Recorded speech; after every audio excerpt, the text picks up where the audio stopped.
دعا کرتے وقت انسان کو حمد و ثنا کے ساتھ آغاز کرنا چاہیے، یعنی اللہ سبحانہ وتعالیٰ کی تعریف کرنی چاہیے، نبی صلی اللہ علیہ وسلم پر درود شریف پڑھنا چاہیے، اور اس کے بعد اپنی عرض رکھنی چاہیے.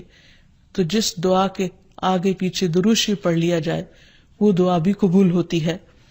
فضالہ بن عبید رضی اللہ عنہ سے روایت ہے کہ ایک مرتبہ رسول اکرم صلی اللہ علیہ وسلم تشریف فرما تھے. ایک شخص آیا اور اس نے نماز پڑھی، پھر کہنے لگا اے اللہ مجھے بخش دے اور مجھ پر رحم کر. تو رسول اللہ صلی اللہ علیہ وسلم نے فرمایا اے نمازی تو نے جلدی کی، جب نماز پڑھ چکو تو بیٹھے رہو، اللہ کی اس طرح حمد و ثنا بیان کرو جیسا کہ اس کا حق ہے، پھر مجھ پر درود بھیجو، پھر اس سے دعا کرو. یعنی یہ دعا مانگنے کا ادب اور سلیقہ ہے. پھر اسی طرح یہ ہے کہ انسان کی دعاؤں کی قبولیت میں بعض اوقات اس کے گناہ حائل ہوتے ہیں، اور جب انسان استغفار کرتا ہے، توبہ کرتا ہے تو دروازے کھل جاتے ہیں. اسی لیے انسان جب دعا کرے تو اس کے ساتھ ساتھ اپنے رب سے توبہ اور استغفار کرے.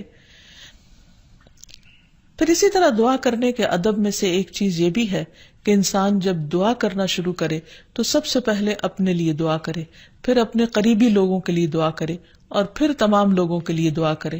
کہ بعض اوقات ہم سمجھتے ہیں ہماری دعا قبول نہیں ہوئی، اور شیطان کا کام یہ ہوتا ہے کہ وہ بندے کے دل میں مایوسی پیدا کرے. جب بھی انسان کے دل میں ایسا خیال آئے کہ اس کی دعا قبول نہیں ہوئی تو اسے ہمیشہ یاد رکھنا چاہیے کہ رسول اللہ صلی اللہ علیہ وسلم نے قبولیت دعا کے مختلف قسمیں یا طریقے بتائے ہیں.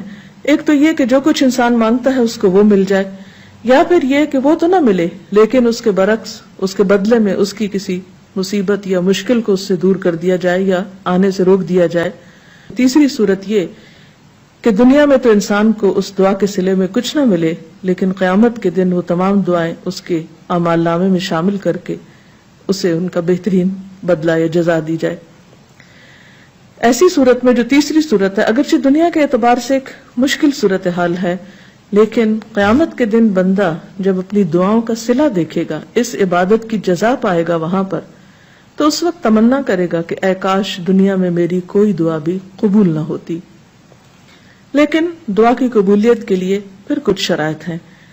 ایک بات تو یہ اس میں جو سب سے پہلے کہ انسان کا رزق حلال ہو، کیونکہ حرام کھانا انسان کی دعاؤں کی قبولیت میں رکاوٹ کا سبب ہوتا ہے. پھر اسی طرح جب انسان اللہ سے دعا مانگے تو اس وقت بہت توجہ کے ساتھ دعا کرے، کیونکہ حدیث میں آتا ہے کہ اللہ سبحانہ وتعالی غافل دل کی دعا قبول نہیں کرتے. یعنی ایک انسان مانگ رہا ہے لیکن اس کو پتہ ہی نہیں کہ وہ کیا مانگ رہا ہے، صرف رٹے رٹائے کچھ لفظ زبان سے نکال رہا ہے، یا سنی سنائی کوئی بات دہرا رہا ہے لیکن اس کے دل سے وہ بات نہیں نکل رہی ہے، وہ مانگنا نہیں، بس کچھ الفاظ کا پڑھ دینا ہے. تو یہ طریقہ بھی درست نہیں.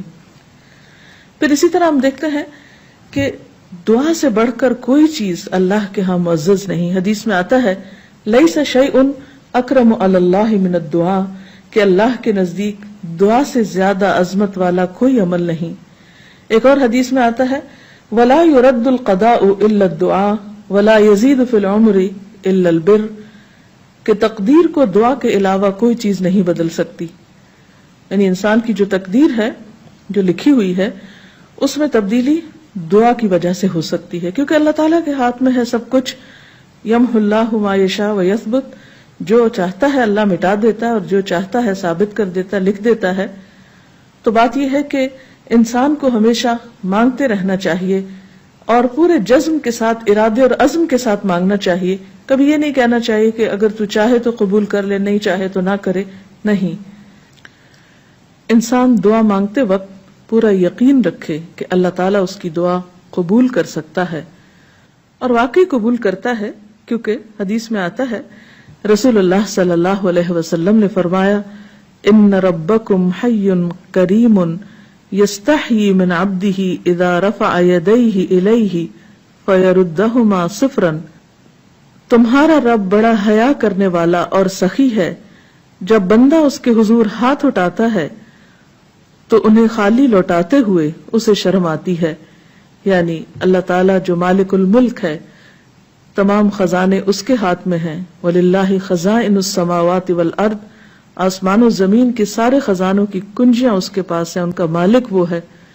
لہٰذا ایسا نہیں کہ کبھی انسان کی دعا قبول نہ ہو تو اس کا سبب یہ ہو خدا نخواستہ کہ وہ دینے پہ قادر نہیں، وہ دیتا ہے اور وہ خالی ہاتھ نہیں لوٹاتا بندے کو. بس صرف فرق یہ ہے کہ قبولیت کے کئی طریقے ہو سکتے ہیں، اور خاص طور پر اگر بندہ مانگتا نہیں ہے تو یہ چیز اس کو ناپسند ہے، اس پر وہ ناراض ہوتا ہے، کیونکہ اللہ بندے سے یہ چاہتا ہے کہ بندہ اپنے رب کا شکر ادا کرتا رہے، اس سے مانگتا رہے، کیونکہ اللہ نے بندوں کو اپنی عبادت کے لیے پیدا کیا ہے. اگر بندے سب نعمتیں اس سے پا کر اس سے بے نیاز ہو جائیں تو یہ چیز اللہ تعالیٰ کو پسند نہیں. خصوصیت کے ساتھ جیسے دعا کی قبولیت کے اوقات ہیں، مثلا آذان سن کر اس کا جواب دینے کے بعد دعا قبول ہوتی ہے. تہجد کے وقت کی، یعنی رات کا آخری پہر جو ہوتا ہے اس وقت دعا قبول ہوتی ہے.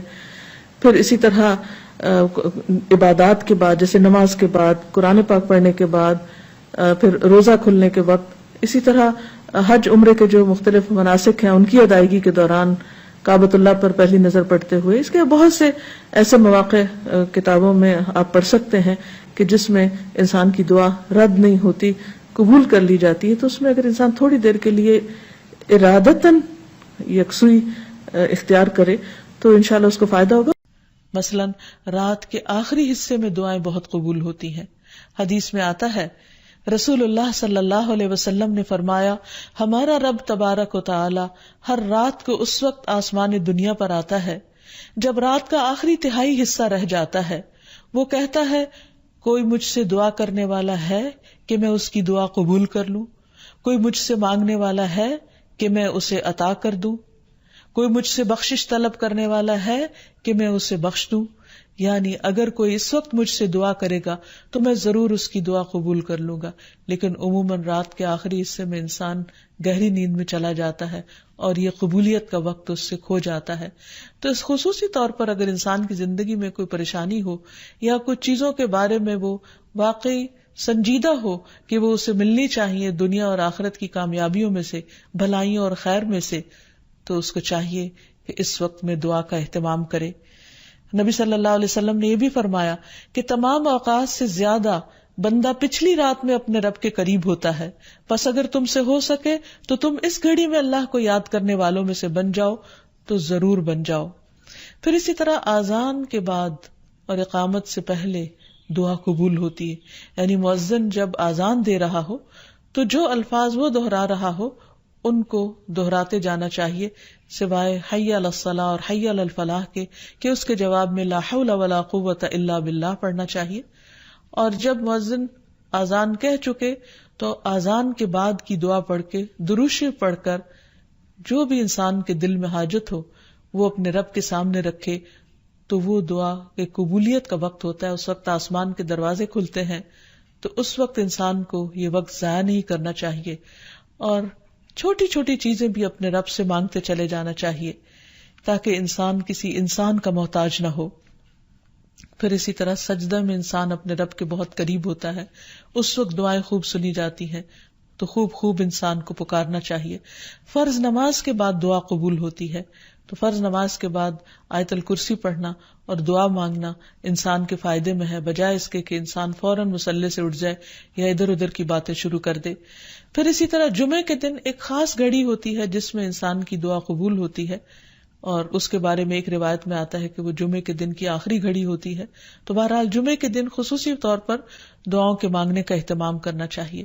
پھر اسی طرح ماہ رمضان میں ہر دن اور رات میں ایک گھڑی ایسی ہوتی ہے کہ جس میں دعا قبول ہوتی ہے، اس وقت بھی زیادہ سے زیادہ دعائیں مانگنی چاہیے. عرفہ کے دن اللہ سبحانہ و تعالیٰ سب سے زیادہ لوگوں کو جہنم کی آگ سے آزاد کرتا ہے، تو اس دن وہاں کے لوگ جو حج پر گئے ہیں وہ تو دعائیں مانگتے ہی ہیں، اور جو لوگ نہیں بھی جا سکے وہ بھی اس دن کی برکت سے فائدہ اٹھاتے ہوئے خوب دعائیں کریں.